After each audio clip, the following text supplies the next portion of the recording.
Okay, let's get into your reading, Aquarius. Well, I feel like, okay, someone has not been the most stable towards you. They're a little bit all over the place. Like 1 second they come forward, next second they don't. You feel like you're literally in limbo land because you don't know where you stand. A lot of the times you don't really know what's going on. You don't really know what the situation is and what's happening and what's going on. You literally feel a little bit all over the place because you just don't know what's happening. And I want to name that limbo feeling right at the start, okay? Because it's one of the most quietly draining things there is. It's not the clean pain of a no. It's the exhausting in between of a maybe, the hot and cold, the 1 step forward, 2 steps back, the never quite knowing whether to hope or to let go. And that uncertainty, okay, is harder to sit in than an ending, because at least an ending gives you something solid to stand on. Limbo gives you nothing and asks you to keep your balance on it anyway. So if you felt worn out by this, worn down, confused, that's not you being dramatic. That's what limbo does to a person. And I want to give you one thing to hold on to right at the start, okay? Because you're going to need it through the rest of this reading. The confusion you felt was never a sign that you failed to understand the situation. It was a sign that the situation itself was genuinely, structurally confusing because the person creating it was confused inside themselves. You can't read a signal clearly, okay, when the person sending it keeps changing it mid-transmission. So all that time you spent trying to figure out where you stand, trying to make it make sense, wasn't you being slow or missing something obvious.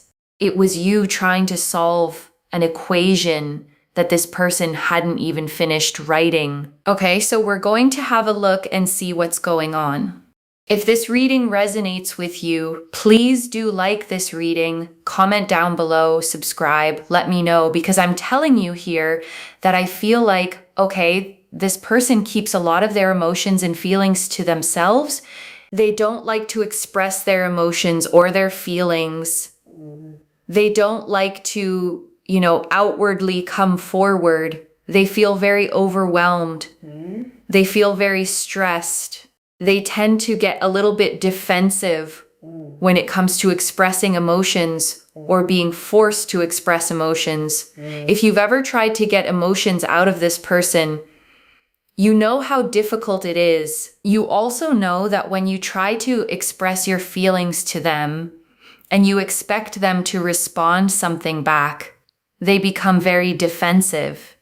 They become very overwhelmed, and they become very, very chaotic, and they can become very sort of also argumentative, or they can shut down. They have this fight, flight, or freeze response where they either freeze and they don't know what to say. They either fight, okay, in return, or they take flight, and you're just like, wait, they just changed the topic so quickly. That is how you know, okay, that is how you know. And I want to explain what's actually happening in those moments, okay? Because it helps to see it clearly instead of taking it personally. Fight, flight, or freeze isn't a choice this person is making.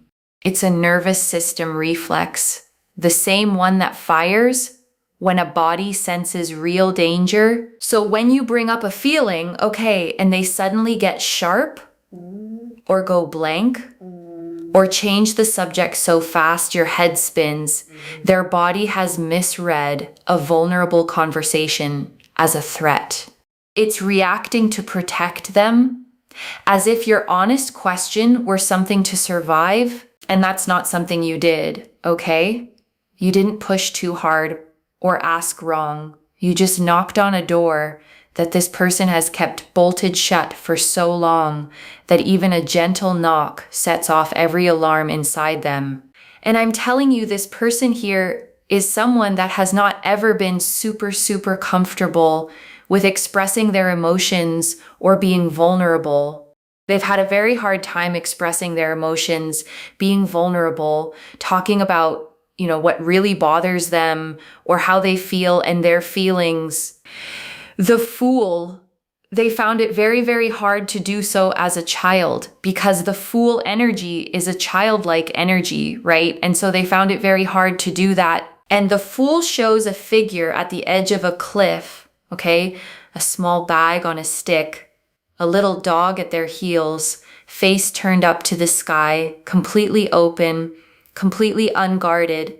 And it's the card of the child, of innocence, of the part of us that feels everything before the world teaches us to armor up. And I want to sit with what it means, okay, that this person's difficulty with emotions traces all the way back to childhood, because nobody is born unable to be vulnerable. A child who learns to lock their feelings away usually learned it because somewhere early being open didn't feel safe. The tenderness got punished or dismissed or ignored.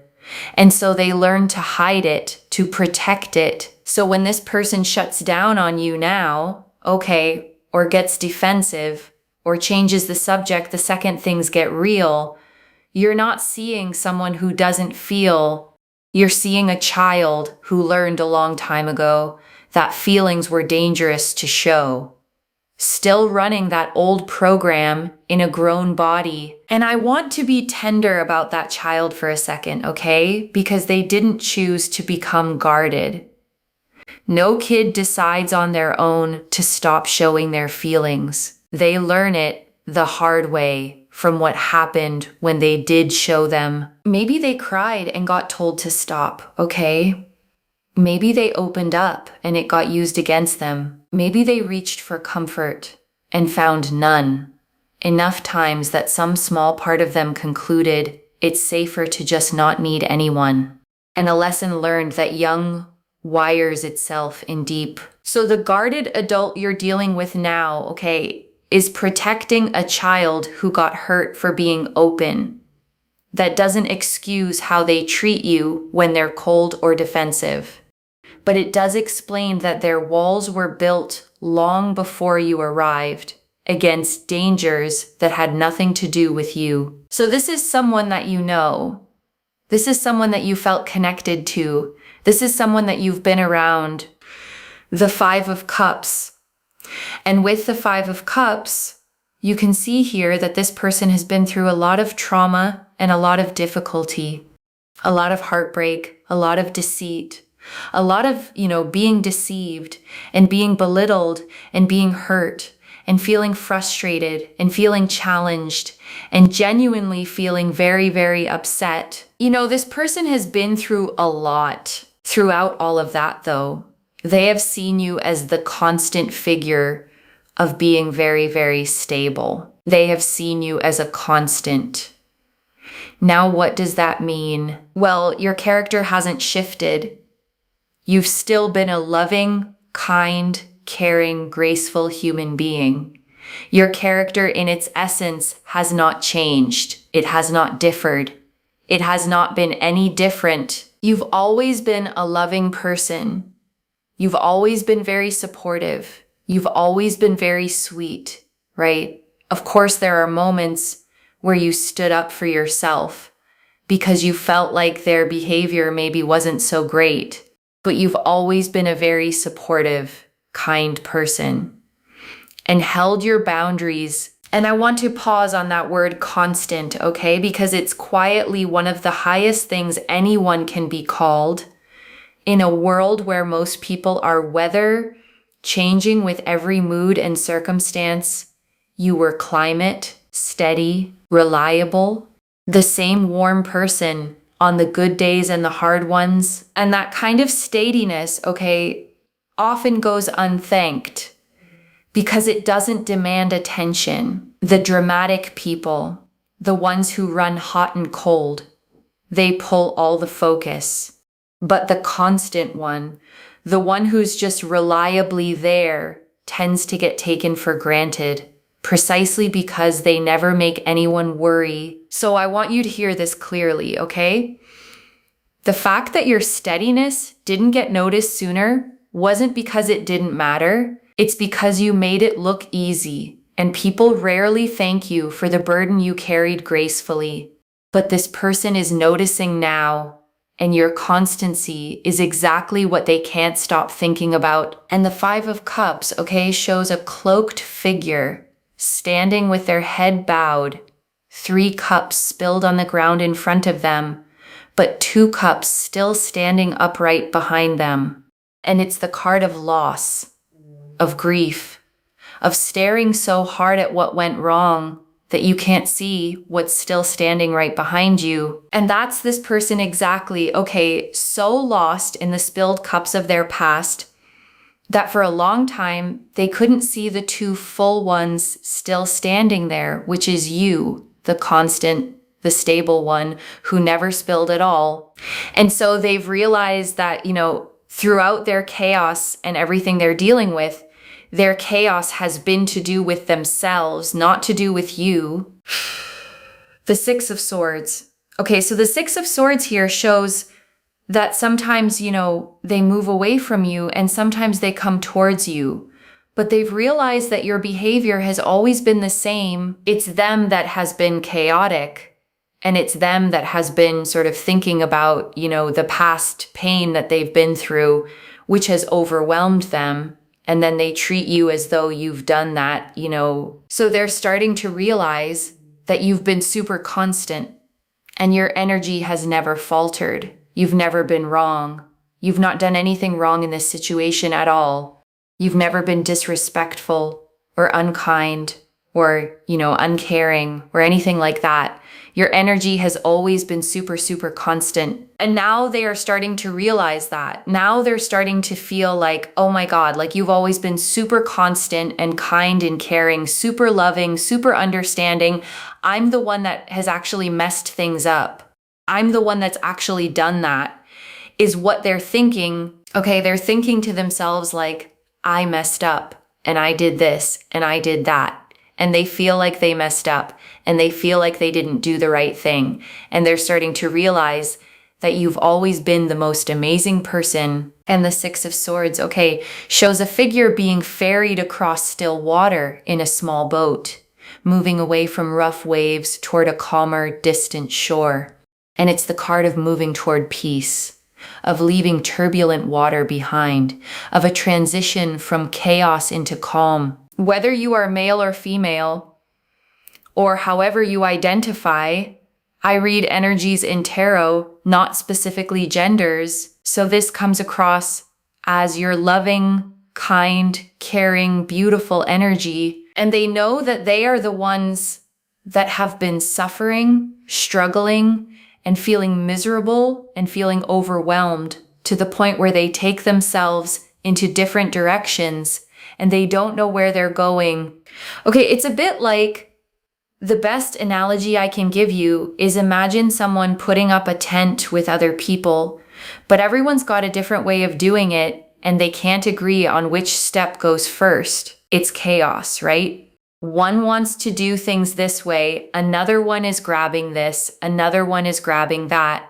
They don't know how to put the tent up because they all have a different way of doing it. Okay, it's a bit like if you have a computer, right? And you're trying to fix the computer, but one person wants to turn it on. Another person wants to check the back of it. Another person wants to charge it first. You've got different people trying to do all kinds of different things, and it's just chaos. And that is where their mind is at, right? One part of their mind wants to progress things with you. Another part of their mind is like, no, I need to give things time. Another part of their mind is like, no, I should really come forward. But another part of their mind is like, no, but I should give space and I should take care of myself and figure myself out first. That's what's happening. It's chaos, right? They can't pick one thing to do first. The best way I can explain it. I really hope my analogy helped, okay? Because I really tried explaining this one. It's a lot to explain, and I want to draw out something from that tent analogy, okay? Because it's more accurate than it might sound. The reason a person freezes isn't that they don't want to move. It's that too many parts of them want to move in different directions at once, and none of them can win. So they all just cancel each other out. And that's why this person looks like they're doing nothing, okay? When really they're doing everything all at the same time, internally, exhaustingly. The stillness you see from the outside is not calm. It's gridlock. It's a whole committee arguing inside one person who can't get a single vote to pass the tower. So we've got the tower here, right? Like they're so all over the place. Like 1 second they want to come forward. The next second they're like, oh no, I don't know what to do. Next second they just, they're just so all over the place. They don't know how to say something, how to do something, how to come forward, how to do this, how to do that. They just feel overwhelmed and stressed. And they're like all over the place, right? And the tower, okay, shows a tall tower struck by lightning, the crown blown off the top, figures falling from it, flames in the windows. And it's the card of sudden upheaval, of a structure coming down, of everything a person built getting shaken loose all at once. And inside this person, okay, that's what's happening. Whatever structure they built to keep their feelings contained is shaking. And it's terrifying for them because when your walls start coming down and you never learned how to be without them, you don't feel free. You feel exposed. And I want to name why this tower moment, okay, as frightening as it is for them, is actually a hopeful sign, not a bad one. Because the tower only strikes structures that were never built to last. The walls this person put up to keep their feelings locked away were always going to fail them eventually, because you cannot wall out pain without also walling out love. So when their carefully built defenses start cracking around you specifically, okay, it's not random. It's that you, the constant one, the safe one, are the exact person their walls were never designed to withstand. Something about your steadiness gets past the defenses that keep everyone else out, and that terrifies them, okay? Because being truly seen by someone safe is the one thing a guarded person both craves and fears most. The tower coming down means you reached something real, and now they have to decide whether to rebuild the wall or finally let someone in. The Queen of Wands, the Page of Pentacles, and the Eight of Cups. So we've got here the Queen of Wands, we've got here the Page of Pentacles, and we've got also the Eight of Cups. What's really significant and very, very strong here is that 1 second they want to come forward, the next second they don't want to. 1 second they feel like, yeah, I should come forward because you're so amazing. Then, and then they stop themselves. We really need to look a bit more into this because I really feel here what is going on. And the Eight of Cups, okay, shows a figure walking away from 8 stacked cups under a moon, heading off alone into the mountains. And it's the card of leaving, of walking away from something to go search for something deeper. And paired with the Queen of Wands, all that fire and confidence, and the Page of Pentacles, the slow, careful new beginning. You get the whole push-pull, the part that wants to stride toward you, and the part that keeps walking away to think. The King of Swords and the Ace of Pentacles. King of Swords with the Ace of Pentacles. Well, it all looks normal on the forefront, but then we go deeper, and it just gets a bit, So King of Swords, on the surface, you'll probably think like, oh, this is just their emotional behavior and their emotional character. And this is just, how they sort of are and how they've been because of things that probably happened to them. But then we dig deeper and we have an angel here that's guiding us in a direction that's quite powerful. And the King of Swords, okay, sits facing forward on his throne, sword upright, a clear sky behind him, butterflies carved into the stone, and he's the card of clarity, of truth cutting through, of finally seeing a situation exactly as it really is. And here's the deeper truth the King of Swords is cutting to, okay? And I want to say it carefully because it matters. I really feel here that whilst things on the surface may look like, oh, they're just dealing with a lot behind the scenes, I feel like they've been betrayed a lot. I feel like they've been backstabbed. And I feel like people have done things onto them. And I want to be really honest with you about what that does to a person, okay? Because it explains the erratic behavior better than anything else could.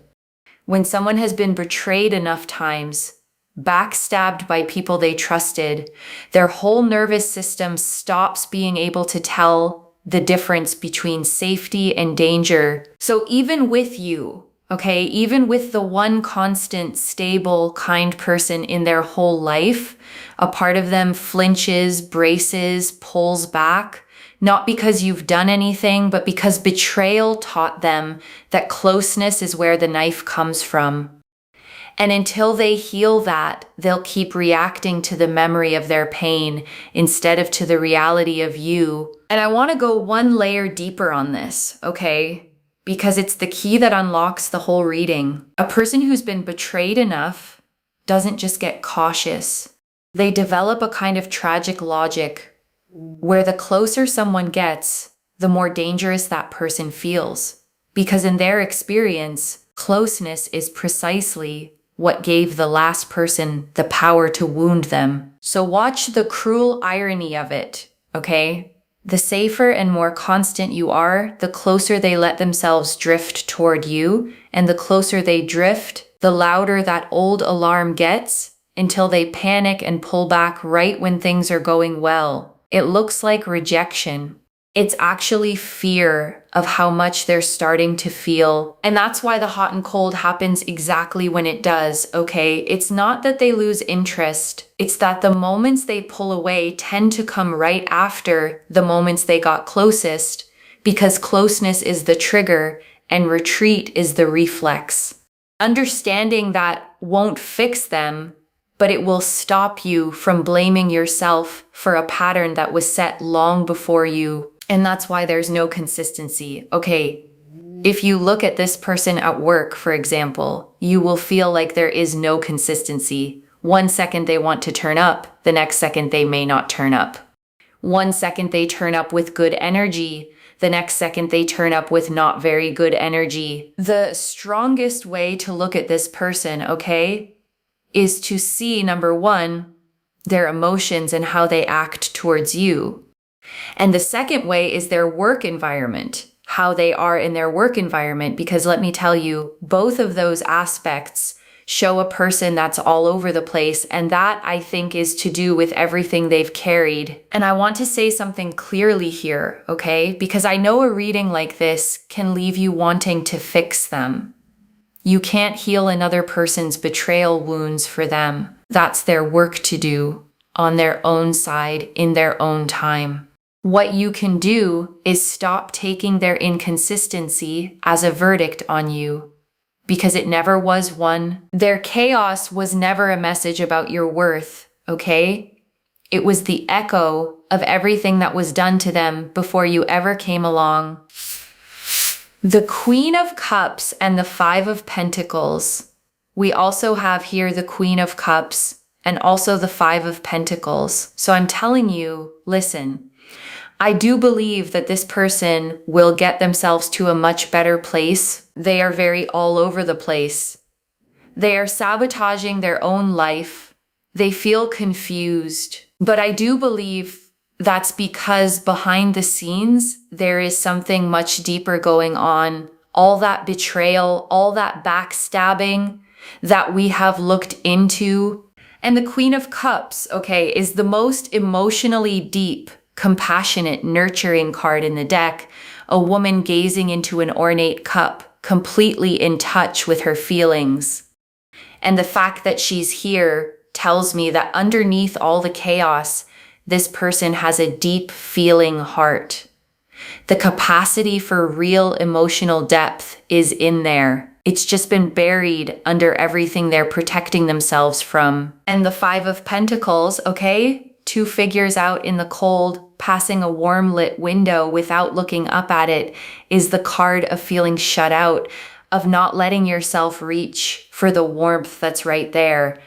And that's the thing this person keeps doing, standing out in the cold beside the warmth of you, not because the warmth isn't there, but because they don't yet believe they're allowed to come in. And I want to name why a person freezes outside the warmth, okay? Even when they can see it, even when they want it, because it's one of the saddest patterns there is.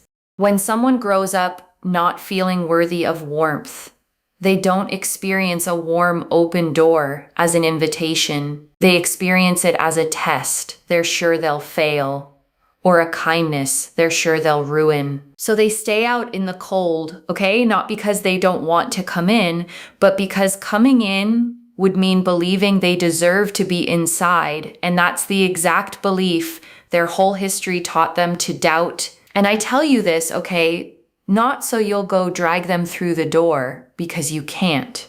I tell you so you understand that their hesitation at your warmth was never a rejection of you. It was a reflection of how little warmth they believe they're owed.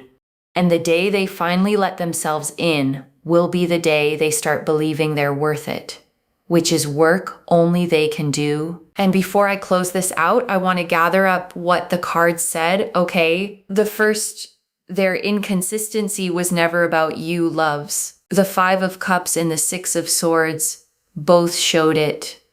You've been the constant, the stable one, the one whose character never faltered. The chaos was always theirs, and they're finally realizing it. The second, the root of it runs deep. The King of Swords cut past the surface to real betrayal, real backstabbing, people who hurt them before you.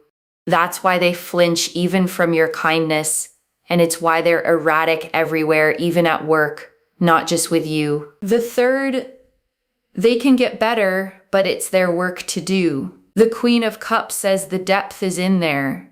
The Six of Swords says calmer waters are possible, but you can't row that boat for them. Your job is to stop reading their chaos as a message about your worth, and to keep your own warmth without freezing out in the cold, waiting for them to come in. And I want to answer one more thing, okay? Why this reached you now? Because the limbo had started to make you doubt yourself. You'd started to wonder if you did something, if you were too much, if their pulling away meant something was wrong with you. And it doesn't, okay? And you were meant to hear that plainly. You were the constant. You were the stable one. You were never the chaos. You were the calm they couldn't yet let themselves receive. I don't pull the Fool, the Five of Cups, the Six of Swords, the Tower, the King of Swords, the Queen of Cups, and the Five of Pentacles, all telling the same story by accident. This is already clear, okay? The Fool confirmed a childhood difficulty with vulnerability. The Five of Cups confirmed deep past trauma and heartbreak. The Six of Swords confirmed they now see you were always the constant one. The Tower and the Queen of Wands, Page of Pentacles, and Eight of Cups confirmed the push-pull chaos. The King of Swords confirmed the deeper truth, real betrayal underneath it all. And the Queen of Cups and Five of Pentacles confirmed they can heal, and that they've been freezing outside a warmth they don't yet feel allowed to reach for. So let me lay this all out one final time, okay, slowly, so it actually settles. Someone you know keeps pulling toward you and away, okay, leaving you in limbo, never knowing where you stand. And it was never about you. You've been the constant, the kind one, the stable one, the whole time. Their chaos is theirs, rooted in real betrayal and old wounds that taught them closeness isn't safe. And they're starting to see it now, starting to realize you never wavered, starting to feel like they're the one who messed up. And they can find their way to calmer waters. But that crossing is theirs to make. One message: you were never the chaos. You were the calm they didn't yet know how to come home to. If this resonated, loves, let me know in the comments what hit hardest. And if you haven't already, Subscribe to Moonveil Tarot, like this reading, and I genuinely read every comment, even the ones I can't always reply to individually. Your story becomes part of the reason this reading keeps finding the next person who needs it too. Wherever you're watching this from, okay, I want you to actually feel this settle in before you go. You have spent so long, okay, trying to read someone who kept changing the signal, leaning in, then pulling back, warm, then cold. And somewhere in all that limbo, you started to think the confusion was yours to solve, the problem yours to fix, the fault maybe yours to carry. And none of it was okay. You were steady the whole time. You were the one thing in their storm that never moved. And the fact that they couldn't reach for you was never a flaw in you. It was the depth of a wound in them that had nothing to do with you at all. So stop standing out in the cold, okay? Waiting for them to open a door only they can open. Keep your warmth, keep your steadiness, and let them do the crossing to calmer water in their own time while you go on being the beautifully constant person you have always been. Take care of yourself. Bye, loves.